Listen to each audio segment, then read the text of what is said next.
എല്ലാവർക്കും നമസ്കാരം.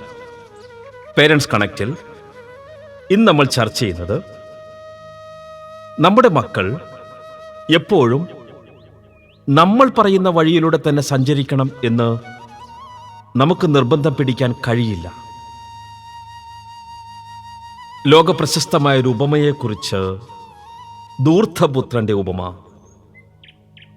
ഇത് മാതാപിതാക്കൾ എന്ന നിലയിൽ നമുക്ക് വലിയൊരു പാഠമാണ് നൽകുന്നത്. ഒരു ധനികന് 2 പുത്രന്മാരുണ്ടായിരുന്നു. ഇളയവൻ തന്റെ സ്വത്തുക്കളെല്ലാം വാങ്ങി ദൂരദേശത്തേക്ക് പോയി. അവിടെ അവൻ പണം ധൂർത്തടിക്കുകയും മോശം ജീവിതം നയിക്കുകയും ചെയ്തു. ഒടുവിൽ കയ്യിൽ ഒന്നുമില്ലാതെ വന്നപ്പോൾ പന്നികൾക്ക് കൊടുക്കുന്ന ഭക്ഷണം കഴിച്ച് ജീവിക്കേണ്ടി വന്നു. ആ അവസ്ഥയിലാണ് അവൻ തന്റെ വീടിനെക്കുറിച്ച് ഓർത്തത്. ഞാൻ എൻ്റെ അച്ഛൻ്റെ അടുത്തേക്ക് തിരിച്ചു പോകും. ഞാൻ മകനായിരിക്കാൻ യോഗ്യനല്ല, എന്നെ ഒരു വേലക്കാരനായി കാണാൻ ഞാൻ അപേക്ഷിക്കും എന്നവൻ തീരുമാനിച്ചു. മകൻ തിരികെ വന്നപ്പോൾ അച്ഛൻ അവനെ ശകാരിച്ചില്ല. അവൻ ചെയ്ത തെറ്റുകളെക്കുറിച്ച് ഓർമ്മിപ്പിച്ചില്ല. പകരം അച്ഛൻ തന്റെ വേലക്കാരോട് പറഞ്ഞു, ഏറ്റവും നല്ല വസ്ത്രം കൊണ്ടുവന്ന് അവനെ ധരിപ്പിക്കൂ, വിരലിൽ മോതിരവും കാലിൽ ചെരുപ്പും അണിയിക്കൂ, നമുക്ക് വിരുന്നൊരുക്കി ആഘോഷിക്കാം. എന്റെ മകൻ മരിച്ചവനായിരുന്നു, ഇപ്പോൾ ജീവൻ തിരിച്ചു കിട്ടിയിരിക്കുന്നു. അവൻ കാണാതായവനായിരുന്നു, ഇപ്പോൾ കണ്ടെത്തപ്പെട്ടിരിക്കുന്നു.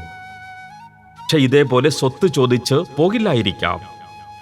പക്ഷെ ചിലപ്പോൾ അവർ ജീവിതത്തിൽ വഴിതെറ്റിപ്പോയേക്കാം. അവർക്ക് അബദ്ധങ്ങൾ പറ്റാം.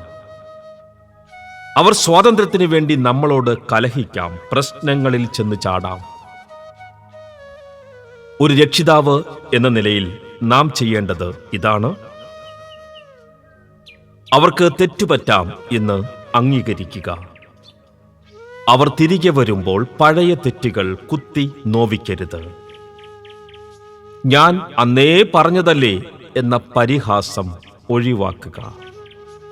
പകരം സ്നേഹത്തോടും അണ്ടർസ്റ്റാൻഡിങ്ങോടും കൂടി അവരെ സ്വീകരിക്കുക. നമുക്കൊരു ചെറിയ ആക്ടിവിറ്റി നോക്കാം. നിങ്ങളുടെ മകൻ അല്ലെങ്കിൽ മകൾ വലിയ ഒരു തെറ്റ് ചെയ്ത് നിങ്ങളുടെ മുന്നിൽ തല കുനിച്ചു നിൽക്കുന്ന ഒരു സാഹചര്യം സങ്കല്പിക്കൂ. ആ സമയത്ത് അവരെ ശിക്ഷിക്കുന്നതിനേക്കാൾ ഉപരിയായി, സാരമില്ല, നീ തിരിച്ചു വന്നല്ലോ, നമുക്ക് ഇത് ശരിയാക്കാം എന്ന് പറയാൻ നിങ്ങൾക്ക് സാധിക്കുമോ? ആ ഒരു വാക്ക് അവർക്ക് നൽകുന്ന സുരക്ഷിത ബോധം, സെക്യൂരിറ്റി എത്രത്തോളമായിരിക്കും?